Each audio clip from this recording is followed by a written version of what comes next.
तो आजम खान को एक बार फिर से अपने मुस्लिम कार्ड खेलते हुए देखा। साफ साफ धर्म के नाम पर वोट मांग रहे हैं। चुनाव आयोग की पाबंदी के बावजूद, सजा मिलने के बावजूद, बैन किए जाने के बावजूद, और इसीलिए जी न्यूज ये बड़ा सवाल उठा रहा है कि हिंदुस्तान में धर्म के नाम पर एक देश पहले ही बन चुका, पाकिस्तान। कब खत्म होगी ये वोट बैंक की पॉलिटिक्स हिंदुस्तान में? इसी बड़े सवाल को उठा रहे कई खास मेहमान एक साथ आप अपने स्क्रीन पर इस समय देख पा रहे हैं। बीजेपी का पक्ष रखने के लिए प्रेम शुक्ला है, बीएसपी की तरफ से MH Khan, Atiqur Rahman, Islamic scholar हमारे साथ, शुभ्रांश राय, पॉलिटिकल एनालिस्ट, विवेक विराट, हिंदू धर्म गुरु हैं। सबसे पहले तो सर आजम खान का बयान भी आ गया और मैं आपको बधाई देना चाहती हूँ प्रेम शुक्ला जी और एमएच खान साहब। बड़े मुद्दों पर लड़ा जा रहा है चुनाव, एकदम मुद्दों पर लड़ा जा रहा है सर। और मुद्दे क्या है? बजरंगबली, कब्र, कब्रिस्तान, अली, शमशान, बहुत बड़े मुद्दे हैं सर। 21वीं सदी के भारत के लिए बहुत बड़े मुद्दे हैं प्रेम शुक्ला जी, बहुत बड़े मुद्दे सर। बजरंगबली को कुदा दिया 2019 के सियासी रण में। देखिए, जिन लोगों के जो सियासी दल सुपुर्दे खाक होने की राह पर हैं, उनको कब्रिस्तान में सोए अपने भाइयों की याद दिलाना, उनकी दुहाई देना स्वाभाविक है। मुसलमानों सारे लोग बंटना मत, सिर्फ महागठबंधन को वोट देना किसने कहा? सुश्री मायावती ने।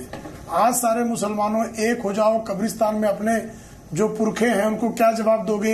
ये दुहाई कौन दे रहा है? हमारे पास बजरंगबली है, किसने कहा था सर? नहीं, इसने प्रत्युत्तर में कहा था। देखिए, आप जो है मूल क्रिया और प्रतिक्रिया, सर आप मेरे साथ इक्विवेलेंस ड्रॉ मत कीजिएगा सर। नहीं, और मेरे साथ इक्विवेलेंस ड्रॉ ना कीजिएगा।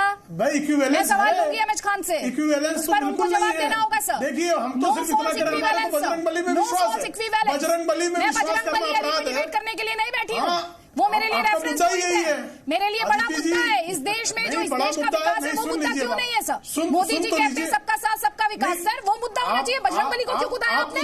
नहीं, आप भाषण देने के पहले मुद्दे सुन तो लीजिए। योगी जी का 45 मिनट के भाषण में 44 मिनट विकास होता है और 1 मिनट प्रत्युत्तर का होता है, और 1 मिनट पर भी उनको ये 3 दिन के लिए दंड दिया जाता है निर्वाचन आयोग द्वारा, उसको मानते हैं वो। और यहाँ क्या है?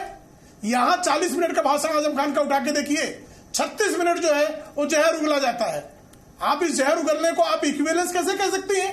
आजम खान से योगी जी को कैसे आप जो है एक धरातल पर आप तौल सकती हैं, एक नापदान पर तौल सकती हैं, एक तराजू पर तौल सकती है? बिल्कुल नहीं तौला जा सकता है। एक मापदंड पर, एक तराजू पर आजम खान, मायावती एक तरफ बैठे हैं।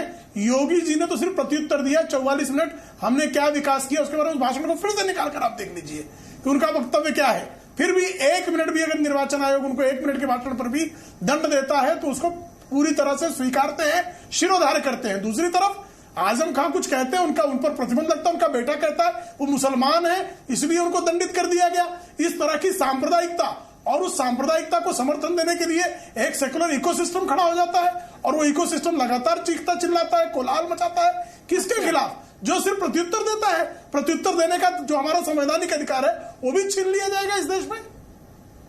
सर आप उत्तर देने की बात कर रहे थे ना थोड़ी देर पहले, योगी आदित्यनाथ के भाषण में विकास की बात कर रहे थे सर। 7 में से 4 ट्वीट उनके बजरंगबली भगवान राम के बारे में है सर। अरे आज हनुमान जयंती के दिन बजरंगबली को याद नहीं करें? ईद के दिन अल्लाह ताला को याद नहीं करते लोग? हनुमान जयंती के दिन, अब हनुमान जयंती के दिन बजरंगबली को याद करना अपराध हो गया? तो बुरा क्यों लग रहा है सर? अब नहीं, बुरा क्यों लगेगा आपको? हनुमान जयंती के दिन बजरंगबली को याद करें, हनुमान जयंती के दिन बजरंगबली को याद करना ये हमारा अपराध हो गया। ईद के दिन पूरे देश के सिर पर टोपी डाल देंगे, ये आपका सेकुलरिज्म है? चुप कराइए तो कुछ जवाब दूं मैं, इनको चुप कराइए तो जवाब दूं मैं। देखिए, चुनाव आयोग ने 72 घंटे का इन पर पाबंदी लगाई थी माननीय योगी आदित्यनाथ जी के ऊपर। उसके बाद ही उन्होंने आयोग के उल्लंघन करना शुरू कर दिया। सर मैं आपसे कैमरा तुरंत आदमी बुलवाए और सुनिए, इस डिबेट में ना टाइम लिमिटेड है, वहां चले गए। आप उनके गुनाह गिनाने के बदले अपने गुनाहों की बात कीजिए। आजम खान का बयान अभी सुनवाया, आपने सुना नहीं, शायद आपने सुना नहीं। बहन जी तो कहीं निकली नहीं, पाबंदी अभी लगी, बहन जी तो कहीं निकली नहीं। क्लियर वार्निंग है चुनाव आयोग की, उस पर आप नहीं बोलते सर। चुनाव आयोग को फैसला लेना, चुनाव आयोग फैसला ले, पहले चुनाव आयोग ले फैसला ना। मैं तो कह रहा हूँ जिन्होंने बजरंगबली कहा, अली कहा, जिन्होंने बजरंगबली को दलित कहा, जिन्होंने बजरंगबली को मुसलमान कहा, जिन्होंने बजरंगबली को जाट कहा, जाट तक कहा इन लोगों ने बजरंगबली को। आज बजरंगबली के शरण में गए हैं। बजरंगबली उसी अली वालों को बजरंगबली की चिंता बंद करनी चाहिए। नहीं है, भक्तों तुम्हारे नहीं है, तुमने हमारी जात को तुमने खराब कर दिया। तुमने हमारे नाम लेने वालों को भरम पैदा कर दिया। जो बजरंग बली का नाम लेते थे उनमें भरम पैदा कर दिया कि बजरंग बली जाट है, कि बजरंग बली मुसलमान है, कि बजरंग बली दलित है। ये तो हाल का है। मुसलमानों को लेकर मांग रही हूँ मैं आपसे जवाब, अली के भरोसे जाने को लेकर मांग रही हूँ सर। या तो आप सवाल सुनते नहीं है, यहाँ पर आपके पास सवाल का जवाब है नहीं। 20 सेकंड है सर, जवाब दे पानी तो मैं आगे बढ़ जाऊँ। हमने तो ये कहा हमारे बजरंग बली भी हमारे अली भी, हमने तो ये कहा दोनों का हमने किसी मंदिर में तो कह दिया बाबर की औलाद कौन है बताइए। आज उन्होंने कहा बाबर की औलाद कौन है बताइए जरा। वही बोलना है जो मैं सवाल पूछ रही थी, तो फिर कोई फायदा नहीं। शुभ्रांश राय, शुक्ला जी बताइए, बताइए भाई, ये बताइए ना बाबर की औलाद कौन है, ये बताना पड़ेगा इनको बाबर की औलाद कौन है। अभी योगी आदित्यनाथ जी ने कहा बाबर की औलाद, आप लोग है ना बाबर की औलाद, आप लोग हैं तो सही, के लिए बाबर की औलाद ही तो कहा, उसमें आप लोग हैं, उसमें बुरा मानने वाली बात क्या है। कोई हमसे कहे बजरंग बली की औलाद है, इसमें बुरा मानने वाली कोई बात ही नहीं है। बाबर की औलाद ही तो कहा, कोई गाली तो नहीं दी। बाबर की औलाद तो आप ही लोग हैं, आप ही बाबर को मानते हैं, बाबरी मस्जिद आप मानते हैं, बाबरी मस्जिद के लिए आप लड़ते हैं, कोर्ट में केस किया हुआ है। अगर आप बाबर की औलाद नहीं है तो मस्जिद दे दो ना, भगवान राम के नाम कर दो, भगवान राम के नाम से तो है ही। आप ये झगड़ा क्यों मिला रहे अगर बाबर की औलाद नहीं है? आप रावण का औलाद है। बिल्कुल रावण का औलाद है, रावण एक ब्राह्मण था, मैं भी ब्राह्मण कुल से हूँ, मैं रावण के ही औलाद हूँ, मैं रावण की औलाद हूँ। आप बाबर की औलाद है कि नहीं है ये बताएं, आप बाबर की औलाद है कि नहीं है? मैं रावण की औलाद हूँ, आप बाबर की औलाद है कि नहीं है? आप ये बताएं। ये रावण है, हम रावण है, आप बाबर की औलाद है कि नहीं है? आप बाबर की औलाद है, आप बाबर की औलाद है, रावण की औलाद हो, हनुमान जी के मानने वाले नहीं हो, हनुमान जी की बुराई करने वाले, हनुमान जी की जात बताने वाले, तुम रावण की औलाद हो। आप लोग मजबूर कर देते हैं।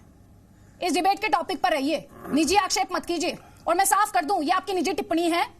जी न्यूज रिस्पॉन्सिबल प्लेटफॉर्म होने के नाते आपके किसी भी व्यू पॉइंट को ओन नहीं करता है और हम हर गलत स्टेटमेंट का खंडन करते हैं। लेकिन शुभ्रांश राय, वापस वही माइनॉरिटी पॉलिटिक्स। किसी से छिपा है राहुल गांधी क्यों गए वायनाड? किसी से छिपा है क्या? देखिए अदिति जी, ऐसा है कि 2019 का इतना बड़ा लोकसभा का संग्राम चल रहा है। हर बड़ी राजनीतिक पार्टी अपने लिए एक अलग ढंग का रास्ता और वजूद ढूंढ रही है।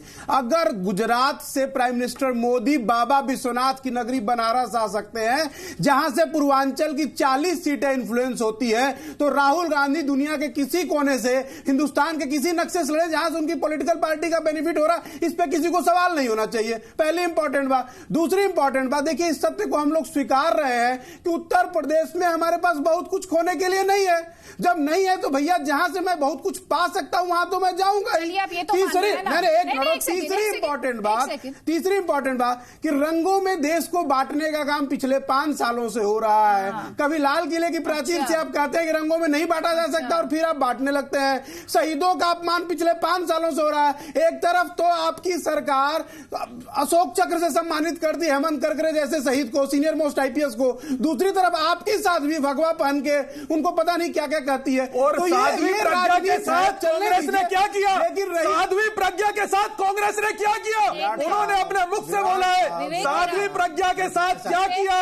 आपने हिंदू आतंकवाद फैलाया, आपने उस महिला का अपमान किया, बेल्टों से उसको पीटा गया, खाना नहीं देगा, नमक मिले पानी में डाला गया था, तो आप क्या देखने गए थे? आप इस बात को नहीं मान सकते।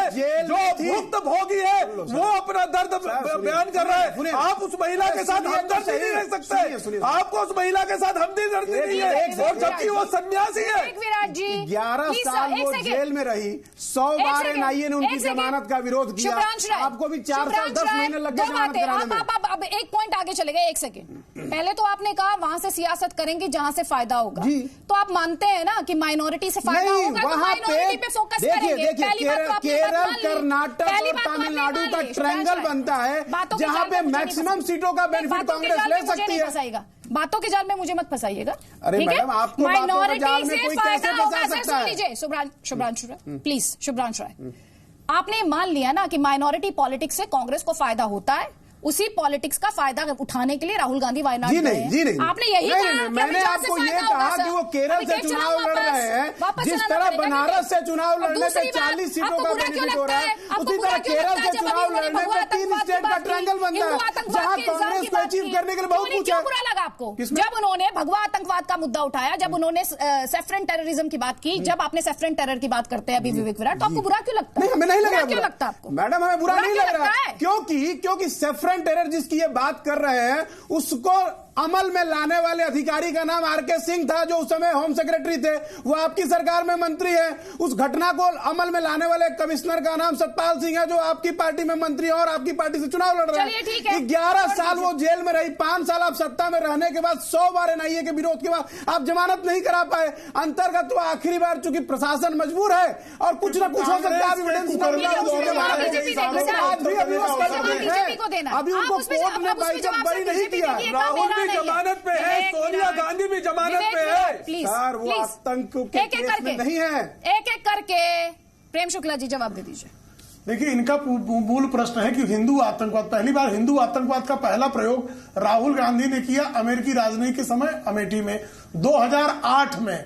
दिग्विजय सिंह ने, डेविड कोलमैन हेडली जो षड्यंत्र रचा, 26/11 हर कोई जानता है जिहादी आतंकवाद का नतीजा था, उसको हिंदू आतंकवाद सिद्ध करने का दुष्कर्म दिग्विजय सिंह ने किया।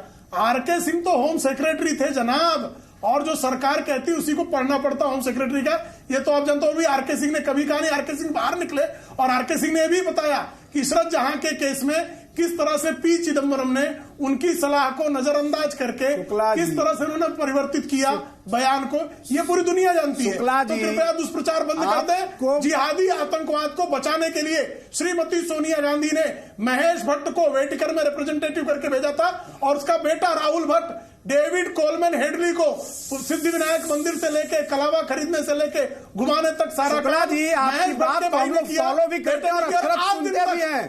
संयोग से जब ये घटना घटी थी तब सबसे ज्वलंत समाचार सामना के साथ आपके। दूसरी इम्पोर्टेंट बात ये है कि वो सत्य आपने भी अपने कलम से लिखा था, और तीसरी इम्पोर्टेंट बात जो अभी आपने कहा कि होम सेक्रेटरी को वही कहता है साहब यहाँ से कागज भेजा जाता है पढ़ने के लिए, तो 4 साल 11 महीना आपको लग गया उस कागज को ठीक करने में। वो एनआईए 100 टाइम्स आपको जमानत के लिए गए थे, एनआईए 100 बार विरोध किया, अंतर्गत आपको लग गया कि होम सेक्रेटरी आपको एक कागज आपका आपने जमानत करा दिया। बच्चों को पढ़ लिख कर आना चाहिए, थोड़ा पढ़ा लिखा करो। और 2008 और 2000 सवाल ना आज राइट लेफ्ट सेंटर सबसे है सर, बड़े सवाल को दबाने की कोशिश यहाँ पे मैं देख रही हूँ हर रिप्रेजेंटेटिव कर रहा है, हर प्रवक्ता जो आया वो इस बात को दबाने की कोशिश कर रहा है। लेकिन अतिकुर रहमान, आपसे भी मेरा सवाल यही है सर, अभी आपने सुना माइनॉरिटी पॉलिटिक्स को लेके जो कमेंट आया शुभ्रांश का। सर, हिंदू मुस्लिम वोट बैंक है, मुसलमान इंसान नहीं है क्या? उसको वोट नहीं, उसको विकास नहीं चाहिए क्या? ये क्या है? नहीं, बिल्कुल आपका अंदाजा सही है, और आपने पहले भी जो टिप्पणी की, मैं समझता हूं ये पूरा के पूरा जो इलेक्शन चल रहा है और दोनों तरफ से जो बयानबाजी आ रही है, हमको अच्छे नागरिक होने की तरह इस तरह से इनको जवाब देना चाहिए कि ये इनके चक्रव्यूह में, इनके जाल में हम अब नहीं फंसने वाले हैं। सर, कैसे जाएगा जवाब जब आजम खान ऐसी टिप्पणी करेंगे? ये इलेक्शन के मुद्दे नहीं है। इससे पहले चाहे वो आजम खान हो, चाहे वो योगी आदित्यनाथ हो, या इस किस्म के कोई भी भड़काऊ भाषण देने वाले हो, उनको जनता को नकारना चाहिए। इनके चक्रव्यूह में फंसना बेकार है, इनको इनके मुद्दे याद दिलाने चाहिए। ये मुद्दे नहीं है, ये हमारी प्रायोरिटीज नहीं है।